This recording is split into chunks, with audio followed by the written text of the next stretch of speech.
guys, welcome back. This is the first time I've brewed in like 2 months. Jeez, wow. It's the longest time I've gone in a very, very long time. Anyway, today I am brewing a lime American lager. It's 90 degrees in LA already, though it is still February, and like it feels like I should be in the pool, but it's still 60 degrees, so probably not gonna happen. But I can at least celebrate with a delicious, crisp lime lager. The weird thing I'm gonna do with this is I'm actually not using lager yeast. I thought I was going to, and then I actually read the description of one of the yeasts I'm going to use, which is Escarpment Labs Krispy, and it's actually a blend of two Kveiks that's meant to give you kind of a lager feel. And I'm also going to ferment the other half of the beer with S-04, but under pressure. The Krispy, I'm only gonna do standard, but with temperature control, and the S-04, no temperature control, but under pressure, and we'll see how these turn out. I don't have like many expectations, but it's such a simple recipe. I think it's gonna be kind of hard to screw up. The only thing that can really screw it up is if the yeast take a crap. What inspired me to actually make this beer is Hop Water's new flavor. I am obsessed with this flavor. It's my new favorite, like by a lot. I'm just like, I love everything lime.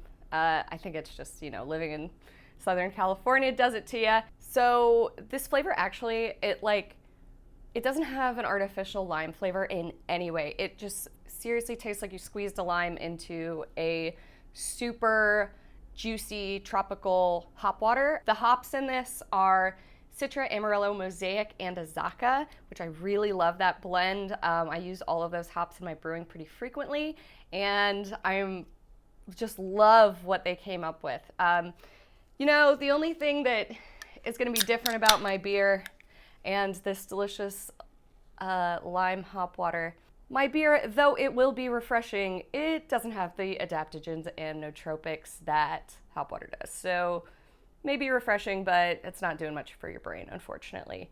So, oh my God, it's so good.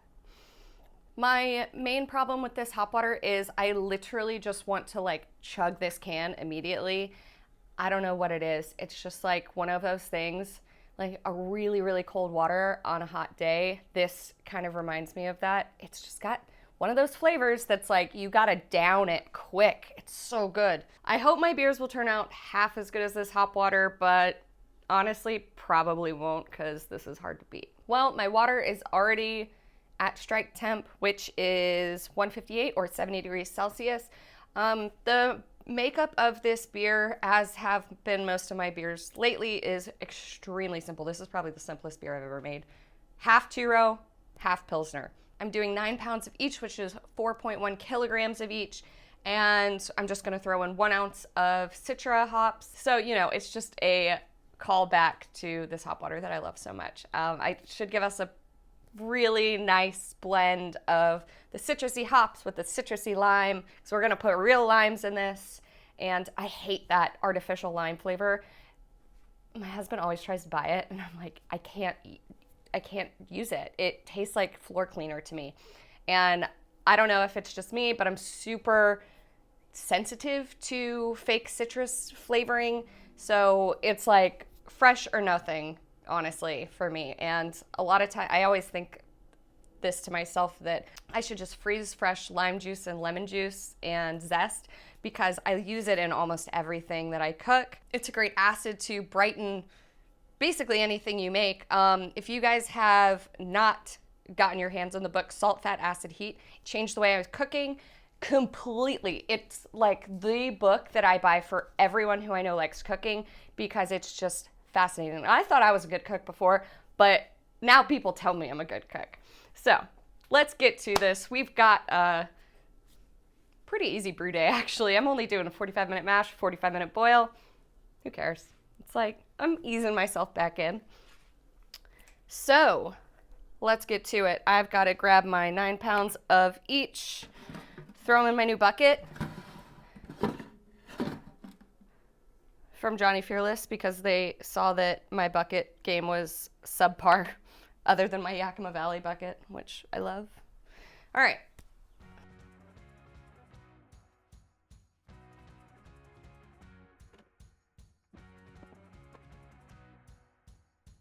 A long time ago, I was promised a mill cart, so maybe I will get that for Valentine's Day this year. We will see.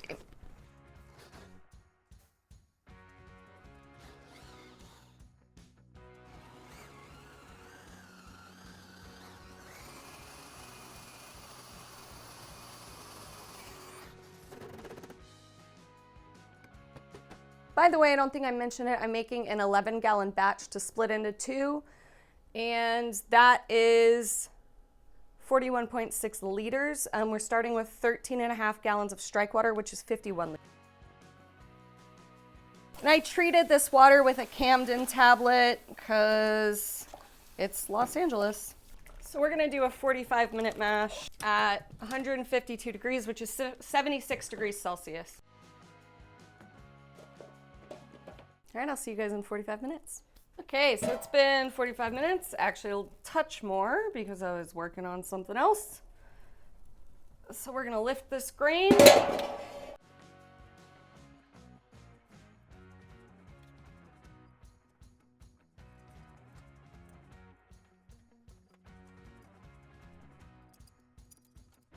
So if you haven't seen my videos before, I use this block and tackle to decrease the weight by 4 on here.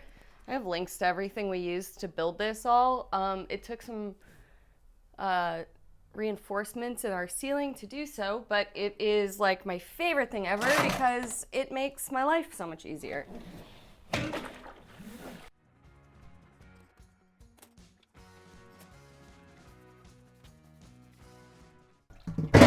I'm just gonna stir this around to get some more of the water out.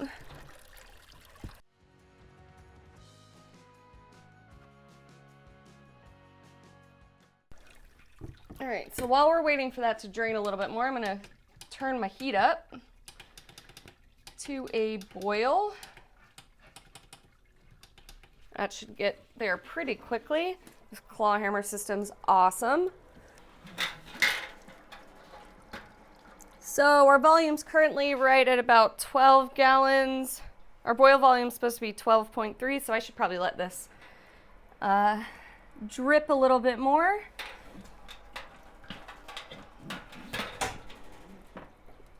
I've found that if you angle your screen, it kind of drains a little bit faster for some reason. I don't know.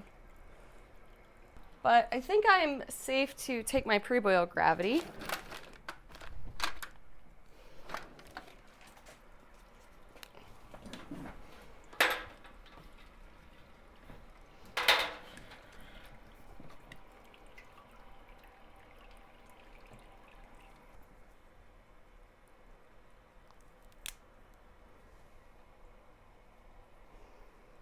So pre-boil's looking like 11 bricks, which is 1.046. And our pre-boil gravity was supposed to be 1.043, so our mash efficiency was better than anticipated. So this looks like it's going to give us a 5% beer instead of a 4.7, which that's kind of what I wanted anyway. I'm still adjusting my mash efficiency with the new Clawhammer profile in Brewfather. They just added it, so I've used it like maybe 3 times so far, and it's really cool, but I still haven't quite figured out what I should set my mash efficiency to. I had it set to 75%, but it looks like my mash efficiency was actually 80%. So that's what you get when you mill finely like I do. I almost make flour, but with one of these screens that's so fine, you can do it without any repercussions. So I'm just gonna pull this guy now, since I know that we don't need any extra sugars coming out of there.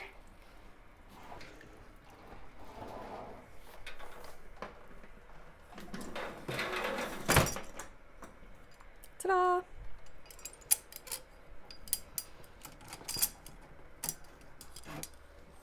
This spent grain goes either into dog biscuits or into the compost bin. If you guys want to see my dog treat recipe, I just posted on my Instagram, so check it out. It's a reel.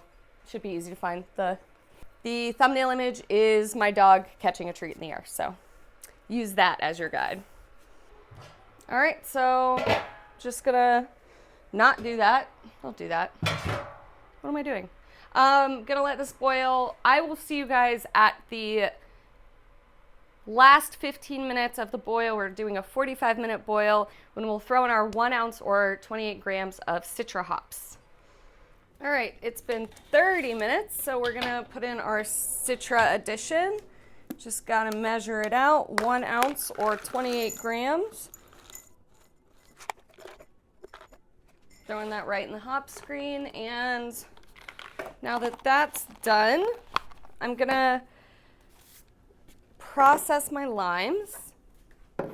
So we've got 10 limes here. I just soaked these in some white vinegar. That's pretty much what all that vegetable wash stuff is, so I figure it's good to get stuff off of them. I didn't show you guys this on my tangerine video, but I'm gonna show you my new fandangled contraption that I modified. This is just an automatic potato peeler, but you have to kind of decrease the depth that the blade cuts so that you don't get any pith. It is very fun though. So, just gotta figure out where the zest is gonna land more than anything. So you just feed a lime on like that, pierce it, set it at the top, and hope it works.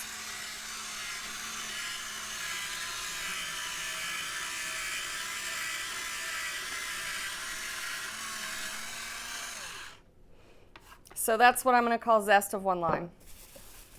And we're gonna do 10 of these. I actually devised this scheme because I hate zesting limes. I've got a bit of carpal tunnel in it. Really screws with my hands. The rounder your limes, the better this works. I think my blade is slipping a bit, so I'm just gonna push it down a touch. It's literally held on by Gorilla Glue, so like, I don't expect much.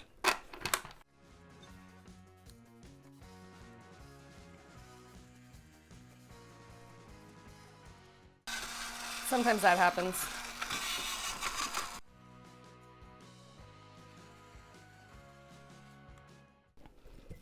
All right, so I'm also going to juice these limes. I don't even have a knife in here. What am I doing?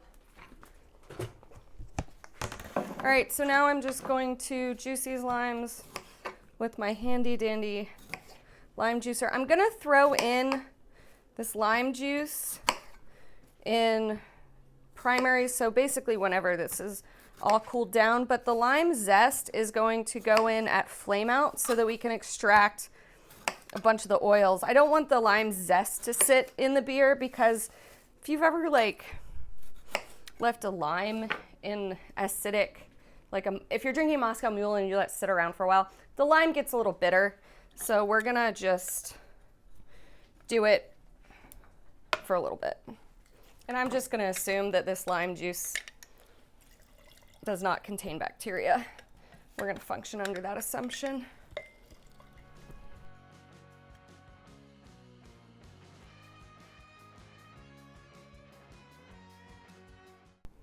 So I've got right at 1 cup or about 250 milliliters, and that's for 10, well, that's for 11 gallons. It'll end up being 2 kegs in the end. So if you're making a 5-gallon batch, just use half a cup or 125 milliliters. I'm going to weigh out the zest so you guys know what we're using there.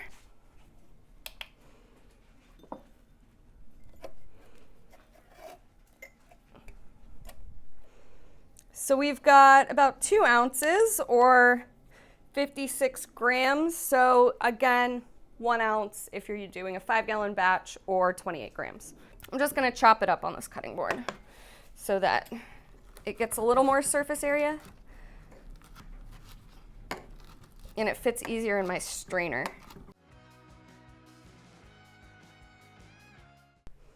So we've got about 5 minutes left on our boil. So I'm gonna go ahead and hook up my chiller now.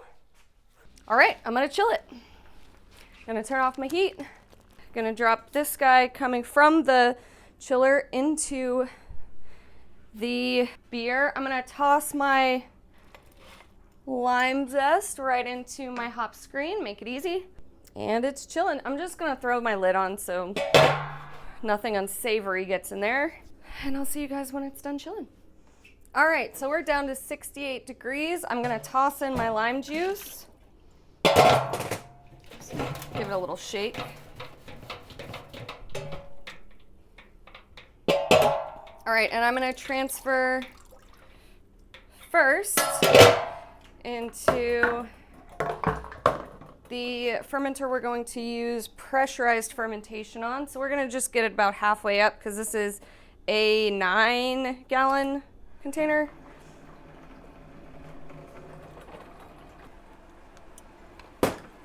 I'm gonna take my pre-boil gravity. Now that I look at it, it looks like we boiled off a lot more than I thought, even at 45 minutes. So it looks like our gravity is 13 bricks. So that's 1.054. And our original gravity is supposed to be 1.045. So let's see what that does. 5.8%. Oh well, I don't care. It's too late now anyway. This one is getting a starter of S-04.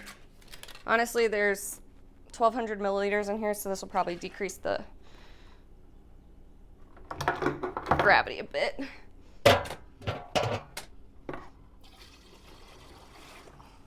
Throwing that right in there, sealing it up. And I've got my spunning valve here. It is set at nada. All right, now it's set at 15. All right, first one's done. Okay, now this one, we're gonna transfer the rest into, and we're actually gonna do something pretty fun with this guy.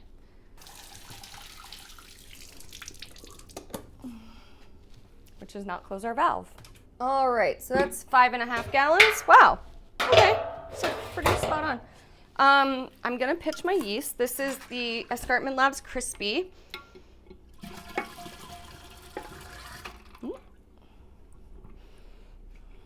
And I'm gonna seal this up. So I'm going to keep this at 68 degrees. One thing that I'm gonna do that's different is actually use an airlock. So weird. I've been doing pressurized fermentation for so long. All right, so this little airlock fits in there pretty well. And then I have a Play-Doh airlock that I'm gonna set up. But that is gonna be in another video. But all you guys need to know is it's gonna have bubbles per minute reading on these guys. Thank you guys so much for watching. I hope you like this. I hope they turn out because I could really use something light and refreshing. It's currently 92 degrees in my garage in February. Love it. Anyway, I'll see you guys next time. Bye.